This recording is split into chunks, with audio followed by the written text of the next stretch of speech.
Lecture. Les gratte-ciels.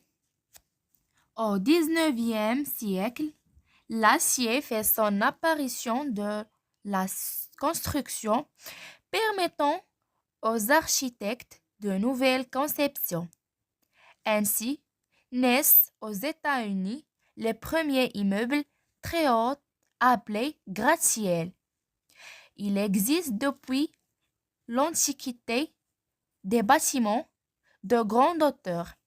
Généralement, il ne s'agit pas d'immeubles d'habitation, mais plutôt de monuments.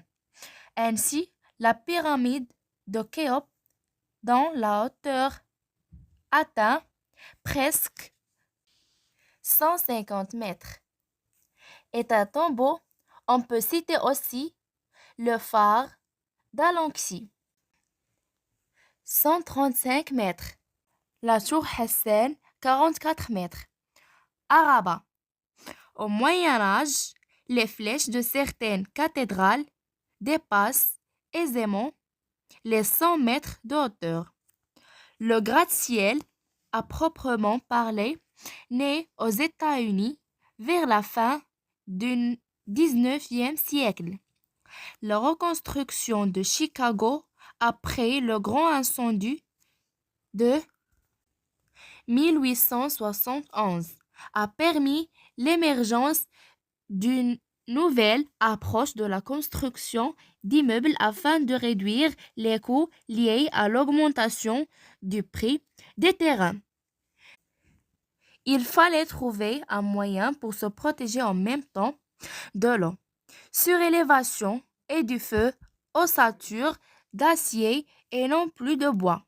Ce moyen devait être rapide, solide, facile d'assemblage. Les gratte-ciels dominent les rues de la plupart des villes du monde. New York est la plus célèbre des cités gratte-ciels. Ici, les grands immeubles sont si nombreux que certains quartiers de Manhattan, au cœur de la ville, ressemblent à une forêt dense dont la plupart des étages restent en permanence dans l'ombre. En réalité, les gratte-ciels sont souvent bien plus élevés que le plus haut des arbres. Ce sont, après les antennes relais de télévision, les plus gigantesques structures au monde. Le premier gratte-ciel a été construit à Chicago en 1884. L'invention des ascenseurs mécaniques en 1854 a rendu accessible de tels édifices. Les gens n'étaient pas vraiment disposés à gravir plus de 6 étages à pied.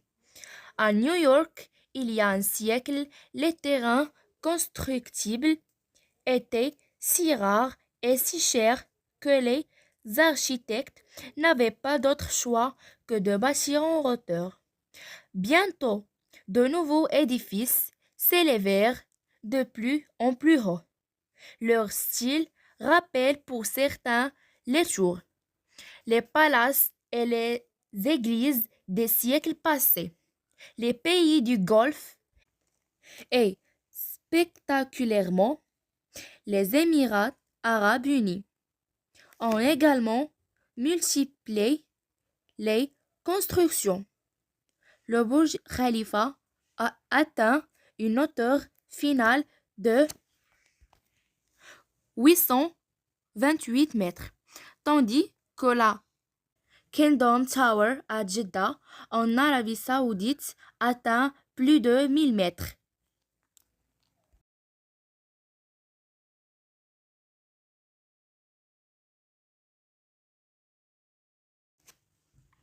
Je comprends du texte les gratte-ciel. Ah, comment appelle-t-on les 3 lignes qui introduisent le texte? Un chapeau, un titre ou un sous-titre? La réponse est A. Un chapeau. 2. Quel est le nombre de paragraphes du texte? Donc, Le nombre de paragraphes du texte est 7 paragraphes. 3. Quel est le type de ce texte? Le type de ce texte est descriptif.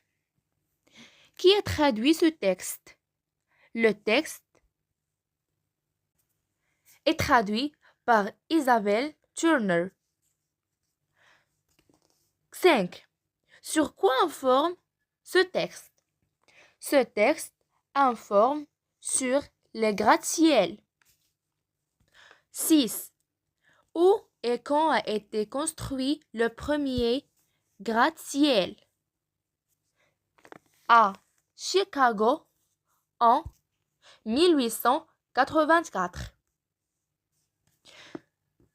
7. De quoi sont composés les gratte-ciel?